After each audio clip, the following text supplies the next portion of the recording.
नमस्कार। SBT news में आपका स्वागत है। पेश है 14 फरवरी शनिवार दोपहर 3:15 राजस्थान की बड़ी खबरें। राजस्थान के उप मुख्यमंत्री प्रेमचंद बैरवा के काफिले में शामिल गाड़ियां आपस में भिड़ गई। डिप्टी सीएम पूरी तरह सुरक्षित है और किसी को भी चोट नहीं आई। मामला झुंझुनू जिले के उदयपुर वाटी घाट क्षेत्र में शनिवार सुबह 10:45 का है।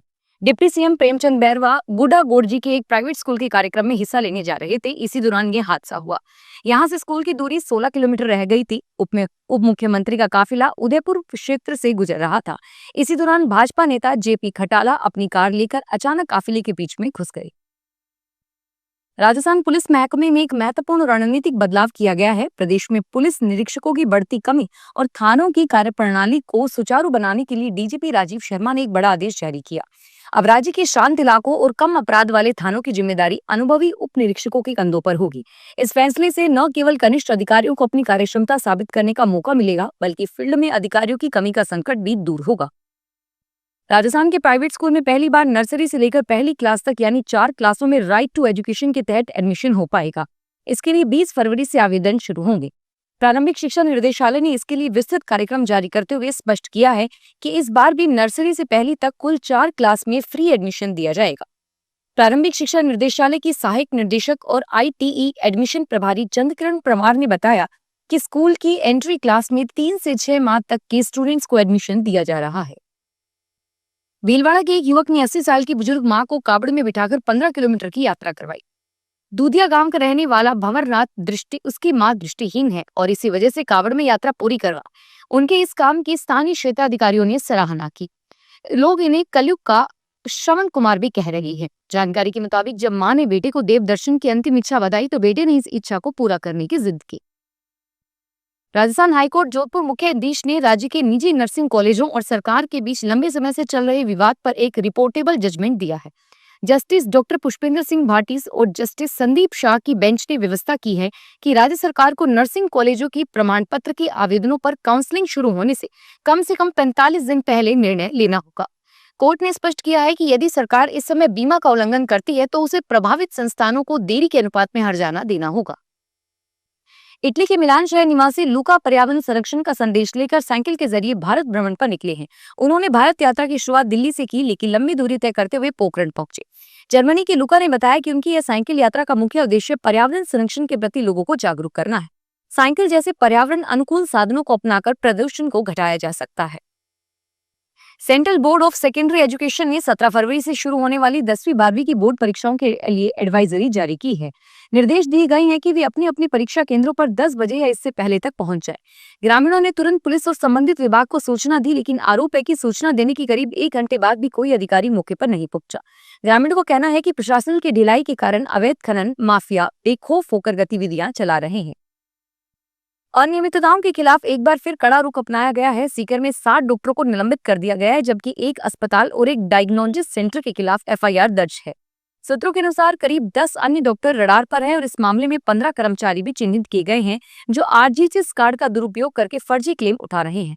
जांच में सामने आया है कि अतिरिक्त जांच लिखना और महंगी दवाइयां शामिल हैं और अब तक सरकार ने 21 एफआईआर दर्ज कराई है। पाली में आज शनिवार सुबह वॉकिंग कर रही 82 साल की वृद्धा को लेकर रफ्तार पिकअप गाड़ी ने टक्कर मार दी। इलाज के लिए उन्हें पानी के बांगड़ अस्पताल में लाया गया।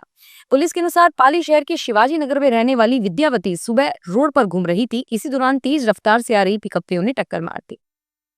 जालोर में जालोर महोत्सव 2026 की तिथि बोर्ड परीक्षाओं के कारण बदली गई है और इस फैसले को लेकर जालोर विकास समिति ने जन समुदाय और अवधि के लिए ईमेल या व्हाट्सएप पर सुझाव मांगे।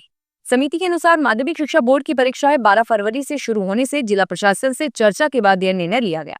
जालोर महोत्सव 2026 को लेकर जालोर विकास समिति के सदस्यों के बीच व्यापक विचार विमर्श किया गया। समिति ने महोत्सव की तिथि को लेकर सभी पक्षों को राय लेने का निर्णय लिया है ताकि स्टूडेंट्स की पढ़ाई पर कोई असर न पड़े। सीकर के उद्योगनगर थाना इलाके में विदेश में नौकरी के नाम पर 70 लाख रुपए ठगने का मामला सामने आया है। पुलिस मामले की जांच करने में जुटी हुई है। नरेश कुमार ने बताया कि समाई सिंह, सुभाष और प्रमोद को इस बारे में सूचना दी गई। तब तक 8 लोगों ने अपने ओरिजिनल डॉक्यूमेंट और 70 लाख रुपए रीना और बाकी एजेंट को दे दिए। जब 8 लोग वीजा लेने पहुंचे तो एयरपोर्ट पर कोई नहीं था और न तो उन्हें टिकट मिली और न ही वीजा। मंगलवार को लगने वाला साल का सबसे बड़ा सूर्य ग्रहण लगने जा रहा है। यह वलयाकार सूर्य ग्रहण होगा। ग्रहण का हिस्सा अंटार्कटिका से देखा जा सकेगा। इसके 15 दिन बाद होली पर 3 मार्च को चंद्र ग्रहण भी लगने जाएगा। आर्यभट्ट विज्ञान शोध संस्थान के डॉक्टर वहाउद्दीन ने बताया कि भारतीय समय के अनुसार सूर्य ग्रहण दोपहर 3:26 पर शुरू होगा और शाम 5:42 पर सूर्य का सर्वाधिक हिस्सा ग्रहण की चपेट में रहेगा। पर्यटन सिटी उदयपुर में देशी विदेशी टूरिस्ट का आवागमन लगातार बना हुआ है। साल 2026 के शुरुआती शहर के लिए पर्यटन के लिहाज से काफी सुखद रही। पर्यटन विभाग द्वारा जारी आंकड़ों के अनुसार पिछले महीने जनवरी में उदयपुर में 2,44,558 टूरिस्ट घूमने पहुंचे। इनमें से 2,25,000 से ज्यादा घरेलू टूरिस्ट थे। हालांकि पिछले साल जनवरी 2025 के मुकाबले इस साल के आंकड़ों में गिरावट हुई है। उदयपुर ने अपनी मजबूत मौजूदगी पर्यटन स्थलों में दिखाई है। देलवाड़ा के भादू गांव में शनिवार को अवैध बजरी खनन के विरोध में ग्रामीणों का गुस्सा फूट पड़ा। काम के बाहर से बजरी भरकर निकल रहे करीब आधा दर्जन ट्रैक्टरों को ग्रामीणों ने रोक लिया और मौके पर जमकर विरोध प्रदर्शन किया। ग्रामीणों ने तुरंत पुलिस विभाग और संबंधित विभाग को सूचना दी, लेकिन आरोप है कि सूचना देने के 1 घंटे के बाद भी कोई अधिकारी नहीं पहुंचा। इससे ग्रामीणों का रोष बढ़ गया। जोधपुर शहर के फिल्टर प्लांट, पंप हाउस और पाइपलाइनों की जरूरी मरम्मत और सफाई के चलते 17 फरवरी को सभी फिल्टर हाउस में पानी की सप्लाई बंद रहेगी। इससे आपकी दैनिक दिनचर्या प्रभावित हो सकती है। कायलाना, चौपासनी और सुरपुरा फिल्टर हाउस से जुड़े सभी इलाकों में 17 फरवरी की निर्धारित जलापूर्ति 18 फरवरी की जलापूर्ति 19 फरवरी को दी जाएगी। फिलहाल इस बुलेटिन में इतना ही और फिर हाजिर होंगे तमाम बड़ी खबरों के साथ। अगर आप भी अपने आसपास की छोटी बड़ी और महत्वपूर्ण खबरों से अपडेट रहना चाहते हैं तो सब्सक्राइब कीजिए हमारे चैनल एसपीटी न्यूज को और प्रेस कीजिए बेल आइकन पर।